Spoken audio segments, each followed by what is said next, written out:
Interview with Professor Greg Dore. Current Hep C treatments in Australia. Can Hep C treatments cure the virus?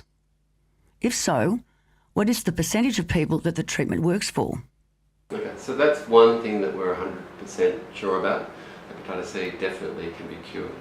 And by cured, we mean the infection's completely gone from the body, so the virus doesn't hide somewhere that doesn't lay dormant to reactivate at a later stage. By successful treatment and a cure of the infection, the virus is gone. At the moment, in terms of the treatments that we have, we cure somewhere between 60 and 70% of people who go on to treatment, and they're interferon-based treatments. But that's the sort of overall cure rate. It varies by a number of factors, for example, what strain of the virus you have, what genotype as it's called, and how much underlying liver disease you might have.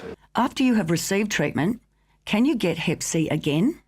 You can. So someone who has been cured of hepatitis C is certainly susceptible to becoming reinfected if they're exposed to the virus again.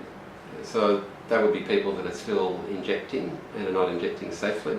So we're very clear when we are taking a person through the treatment process, particularly if they're a person who injects drugs, that we explain that to them before we start the treatment.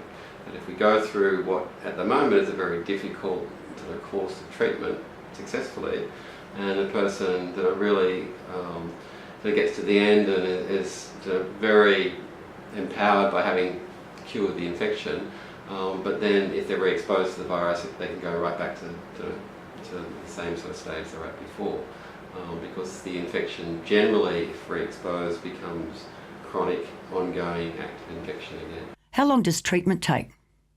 The treatment varies at the moment from around 6 months to often around 12 months.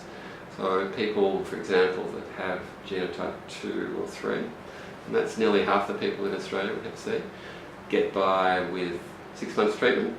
If you have genotype 1, it used to be that you were always treated for 12 months, but now with some improved treatments, you can shorten that often down to 6 months. But still many people are treated for 12 months. For example, if you have genotype 1, the most common strain, and you also have more advanced liver disease, such as cirrhosis, then irrespective of how quickly you respond to the treatment, you still need to continue the treatment for a full 12-month period.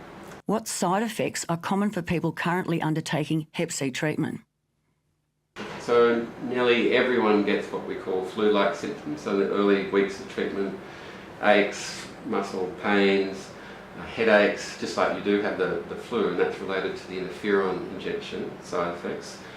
People can be affected in terms of their mood. Most people can experience some sort of short-temperedness, some irritability, even though a lot of people, when you're explaining that to them, say, oh, I'm already like that. Interferon certainly can bring things to the surface and make you just a little bit more fragile, psychologically, a bit more sometimes even emotionally labile. So that can be a difficult sort of side effect to have to deal with. Other side effects are that the interferon and the ribavirin can affect your blood counts, so you can become anemic.